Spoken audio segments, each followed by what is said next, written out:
बाळासाहेब पाटलांची बराबरी कोणच करू शकत नाही.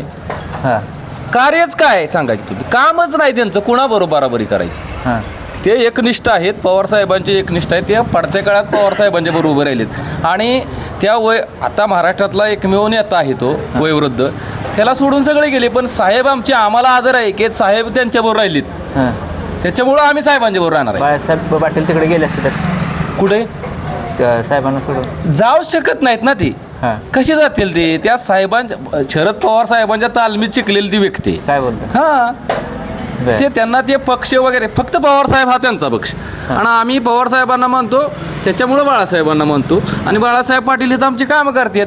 आमचा कधी फोन जाऊ द्यात, मिस कॉल जर दिला तर त्यांचा रिटर्न कॉल येतो. काय बोलतात? हां असे साहेबांचं ते काम आहे. बरं बरं कधी आम्ही गेलो तिथं, कधी आम्हाला चहा पिल्याशिवाय त्यांनी जाऊन दिलं. इकडे बोला बोला. हां सरकारवर समाधान आहे का तुम्ही? नाही समाधान नाही. हे शेतीच्या बाबतीत तरी नाही, बाकीच्या बाबतीत ठीक आहे. लाडकी बहीण योजना काढली सरकार, काय त्याचा फायदा?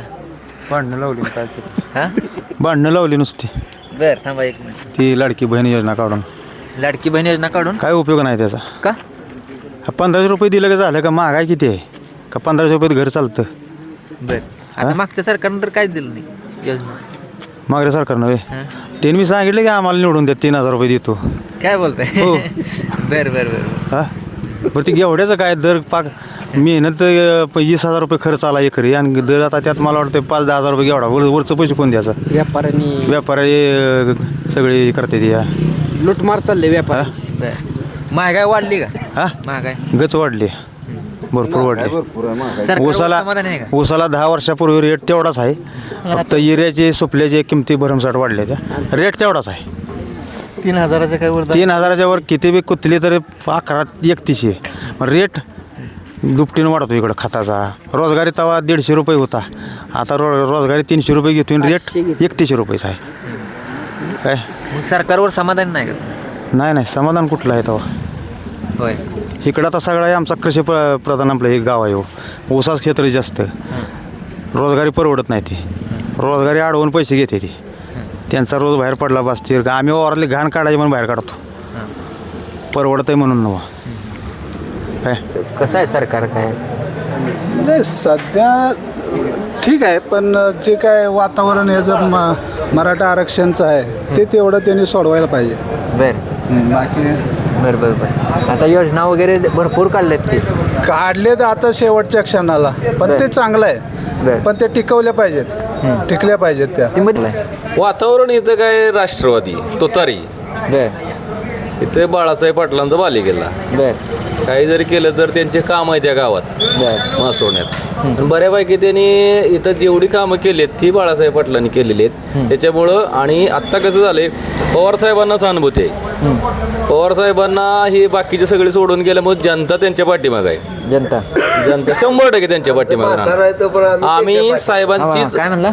आमचं म्हातार आहे, बरं आमचे आई वडील आहे ते. हां जो आई वडिलांना सोडतो तो माणूस नाही, बरं अशी विनंती आहे. बरं बरं बरं. हा आई वडिलांना सोडून कुठेही जायचं नाही, आई वडिलांच्या पाठीमाग कुठेही जावा हां असे विनंती. म्हातारं कोण? शरद पवार आमचे. काय बोलताय? शरद भाऊ, बरं बरं बरं बरं. शरद भाऊच्या पाठीमाग तुम्ही त्यांना बघितलंय का? हा बघितलंय का? मी 70 सालापासून त्यांच्या पाठीशी असतोय. काय बोलताय? 70 सालापासून. बरं आता वय किती वर्ष कुठला आहे? 24 का 23? 2024. हा बरं लय का आम्ही शिकलेलो नाही, बरं पण त्यांच्या पाठीशीच आम्ही. हां केशवराव पाटील, आमदार भाऊसाहेब गुदगे. आता कोणीकडे जाते, चोर आहे ती, चोर जाते ती, त्यांचं पचन म्हणून कुणीकडे मागे जाते ती. त्या चोरांच्या मागे आम्ही जात नाही, काय बोलताय? हां त्या चोरांच्या मागे जात नाही ती. त्यांनी उचकं काढलेलं असेल ते म्हणून ती कुठेतरी जाते सांगलीसाठी. आम्ही काय सांगलीसाठी जाणार नाही. आम्ही शेतकरी आहे, आम्ही तडीजोडीतले माणसं नाही, आम्ही शेतकरी माणसं आहे, रोजगारी करणार आहे. काय आम्ही साहेब आमचे म्हातार आहे, आमचे आईबाप आहे तिथे. हां बरं आईबापाच्या पाठीमागच राहणार. बरं बरं बरं बरं. काय आता पहिलं म्हणून आलं तर की अंगाल त्याला लावून आम्ही निवडून येणार म्हणून. आम्ही बी दण ठेवतो, आमचा कॅमेरा घ्या. पवार साहेब लांब राहून आमचं बी दंड टोकलेलं घ्या काय बोलताय आणि टीव्हीला दाखवा. हा ते बाळा आम्ही पवार साहेबांसाठीच लढू बर आणि त्यांच्या नेत्यासाठीच लढू. बर बर बर बर काय वा याचा विचारायचं आम्हाला काय म्हणायचं नाही. आम्हाला विचारलं एक जणानं, ते म्हणले म्हातारं वयवर झालेत, म्हणजे तुझं बाप झालं म्हणलं वयवृद्ध, बर तू काय करणार? मला घरात बाहेर काढताय. बापाला घरातून बाहेर काढणार का? बर आम्ही त्याच्याबद्दल मंजुरी नाही. तरुण मुलं आहेत तिथं विचारू आपण या तरुण तुम्ही काय करता तुम्ही व्यवसाय या बोला अहो बिनधास्त बोला कुठे गेले बोला तुम्ही बिनधास्त बोला बोल काय व्यवसाय काय करता व्यवसाय शेती करतो. शेती करता काय आहे का शेतीत परवडत आहे का कशाला परवडते, दुकानदार मोठी झाली. होय GST सरकारनं शेतकऱ्यांसाठी बऱ्याच योजना राबवल्यात, तुम्ही त्यावर समाधान आहे का? कशाला समाधान आहे, काय नाहीच ते आता. होय का? बर सगळा व्यापारी नेतोय, दुकानदार नेते, ती शेतकऱ्याला परवडत नाही. काय आता निवडणूक जवळ आले, हा निवडणूक जवळ आले, हा आमदार कोण आहे तिथले, बाळासाहेब पाटील. कोण येईल पुढल्या वेळेस निवडून? बाळासाहेब पाटील. होय तुमचं काय बाळासाहेब पाटील का एवढं काय कॉन्फिडन्स? त्यांनी विकास केलेला आहे ना. विकास केलाय बर आमच्या गावात 2-4-5 कोटीची कामं केलेली आहेत. कामं केलेत. त्यांच्या विरोधात कोण कोण आहेत? त्यांच्या विरोधात काय दोघं जण आहेत. मग आता कोणाला उमेदवारी भेटते काय माहिती. कोण टक्कर कोण चांगले ते? टक्कर तशी नाहीच आहे. टक्कर काय बोलतं? टक्कर कशा टक्कर आहे. हां बरं बरं त्यांना विरोधकच नाही व्हय? विरोधक आहे की म्हणून म्हणजे पुढे असा चांगला त्यांच्या लेवलचा? नाही नाही नाही हां काय काय प्रश्न? कामच केलं नाही त्यांना विरोधकांनी. बर कुठं भांडी दे पेट्या दे ती पण माणसानं 400 रुपये घेऊन. काय बोलतं? ती पण मिळालं नाही ते काय जरा पैसे घेऊन. हां पैसे पण तिकडंच आणि ती हां या की तुम्ही. बोला तुमच्या भावना सांगा काय 1 किलो कशा आहेत त्या डाळी? हरभरा डाळ, तूर डाळ, मूग डाळ कशा आहेत त्या सगळ्या 100च्या वर आहेत. 120 130 रुपये किलो. किती रुपये होते आणि किती झाल्या? आता सध्याचं सांगतोय मी. आणि शेतकऱ्याकडं मूग आता सुगीत मूग निघाला, घेवडा निघाला. तो जर व्यापारी आहेत मग तो शॅम्पल आणा, शॅम्पल घेऊन दिला हातात घेतोय. हो माल एवढा क्वालिटी बाज नाही. ह्याचा दर हे 3,000 रुपये 4,000 रुपये क्विंटल. 100 किलोला 3,000 रुपये. तो किलो कसा पडला? 30 रुपये किलो. तो भेंचोत शेतकऱ्यानं मारणार रात्रीचं कष्ट करायचं ते पिकवायचं 30 रुपये किलोनं तुझ्या दारात आणून वाटायचं. आणि तुझ्या त्याला बोलून येत असलं 120 रुपयानं डाळ तू परत आम्हाला तीच घालतोस. म्हणजे तू खातो किती? कुणाच्या जीवावर जगतो तू? शेतकऱ्याच्या. याचा कोणी विचार करत नाही. शेतकऱ्याला कोणी वालीच नाही. शेतकऱ्याला वाली नाही कोणी. बस हे जाहिरातीबाजी नुसत्या कुठलं बी सरकार असू द्या जाहिरातीबाजी. आम्ही त्यांच्या पाठीमागं अरे भेंचोत पाण्यानं पिकं गेली सगळं पंचनामं कागदेवर राहिलं. कोणाला 2 रुपये मिळालेत? बस हे सरकार नसलेलं बरं. बर काय सरकार असून तरी काय नसून आपली जळ आपणच सोसायची आहे. बरोबर ओके हां तुमची इथून सुरुवात करू. करा सुरुवात. पहिलं तुमचं हार्दिक अभिनंदन आमच्या गावात आल्याबद्दल. आणि तुम्ही आमच्याशी मुलाखत घेताय. फक्त काय आहे माहिती आहे का, कुठलंही सरकार असू द्या आम्ही 2 करोड नोकऱ्या देतो. एक तलाठी वरीच गावात नाही. तलाठी नाही ना, तलाठी येतच नाही. बर हां तलाठी नाही, वारसाची नोंद होत नाही. शेतकऱ्याला कुठलं काय पीक विमा करायचा असला तर त्याला उतारा मिळत नाही. शासनाला पैसे 15 रुपये जातात, इथं मग अडवून 30 रुपये द्या. आणि परत वारसाची नोंद नाही जी नाही पीक विमाची राहू द्या. पण कुठलं घेण लोन झालं तर ते काय माहिती आहे का, कुठला अधिकारीचं त्यांच्यावर नियंत्रण नाही. हे फक्त आता जाहिराती पोस्टर. आम्ही शेतकऱ्याच्या पाठी, शासन आमच्या दारी नाही, शेतकरी शासनाच्या दारी आहे रोज. काय बोलतो? हां कुठल्याही गोष्टीला जावा तुम्ही त्याला बऱ्याच कोणी योजना विचार त्यांनी जाहीर केल्या. अहो योजना ह्या हवेत आहेत त्या सगळ्या. काय बोलतो? हो सगळ्या हवेत आहेत. हे शेतकऱ्यापाशी पोचत नाही त्या ना. योजना पोचतील कुठं. तुम्ही विचारा कुठल्याही माणसाला जर उतारा काढा आणि त्याच्यात तीच चूक करणार आणि परत त्याची दुरुस्ती करायला त्या माणसाने हेलपाटा घालायचं. म्हणजे माझं वैयक्तिक हा प्रश्न नाही, बऱ्याच लोकांचा आहे. त्यानं कानामात्रा चुकवला की जावा तलाठी म्हणणार जावा सर्कलकडं आणि मग परत ह्यांची जागेबांधी असती वरनं सगळ्याची, खाली काम कोणाचं करायचं नाही, घाल तू हेलपाट.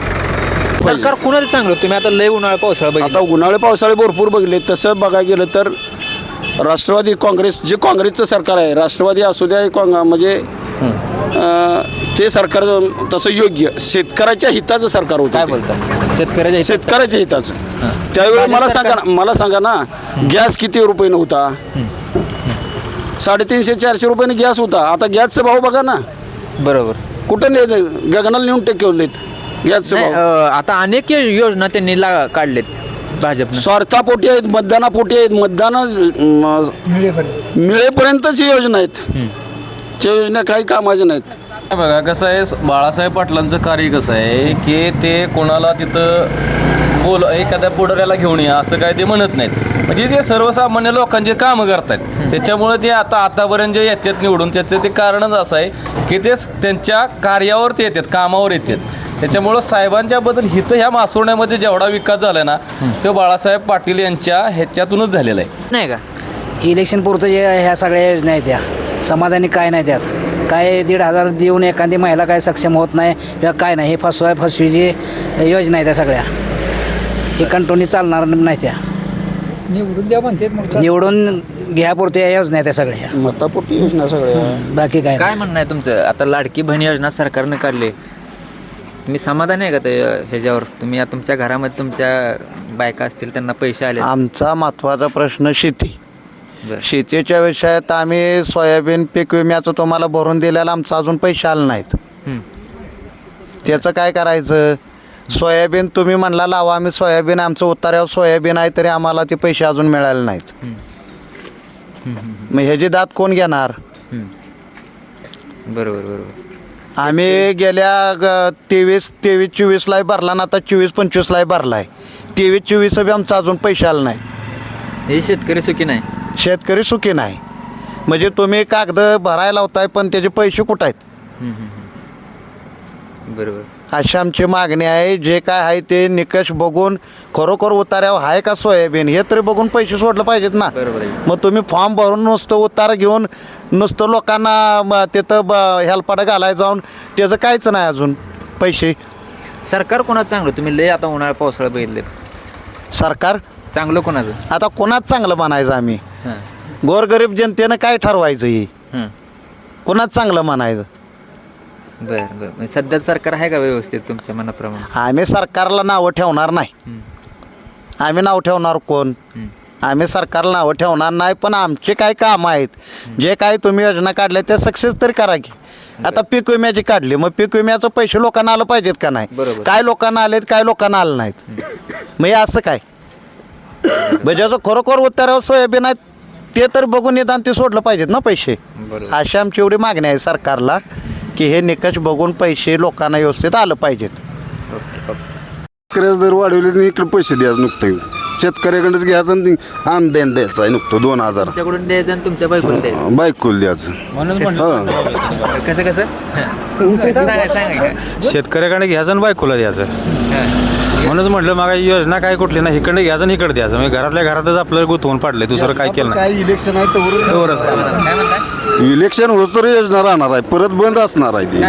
बंद पडणार योजना. 5% 5 रुपये अनुदान देणार होती गाईच्या दुधाला मागच्या 3 महिन्यात, तरी दिलं नाही अजून. आणि आता पण अनुदानावर चाललंय नुकतं देतो मग. सरकार ती फसवगिरी नुकती चालली, दिशाभूल करायची. दुसरं काय आहे तेव्हा? एका महिन्यात 500 रुपये वाढले. त्यांच्या तिघाचीच भांडणं लागली. ती शिंदेची एकीकडं, आजीदादाची एकीकडं, देवेंद्राची एकीकडं. 2.5 वर्ष सरकार आलो त्यांचं, तेव्हा काय लाडकी बहीण योजना केली नाही डिक्लेअर. आता 3 महिन्यातच डिक्लेअर केली. कशासाठी केली? मतासाठीच केली आहे का कशासाठी केली आहे? म्हणजे आता घरातलं युनिट 7 रुपयाने वाढवले ती युनिटला, घरातल्या लाईटला. आणि शेतीची माफ केली. परत ना माफ कशाची माफी दाव? हिकडं द्यायचं आणि तकडं खायचं, दुसरं काय आहे तो? बरं, तुम्ही सरकारवर समाधान नाही का? नाही. का? काय सगळं फसवाफसवीच आहेत. होय आता सरकारनं योजना बऱ्याच काढल्यात लाडक्या बहिणींना पैसे दिलेत तुमच्या घरात पैसे आले असतील पैसे आले की पण इकडं GST घ्यायचा आणि तिकडं द्यायचं बरं काय त्याचा उपयोग आहे तो? बरं बरं तुम्ही समाधान नाही नाही. आवाज माणदेशाचा, माणदेशातील प्रत्येकाचा. माणदेश प्राईम सबस्क्राईब करा आणि अपडेट रहा. नवीन व्हिडिओच्या नोटिफिकेशनसाठी बेल आयकॉनचं बटन दाबा. धन्यवाद.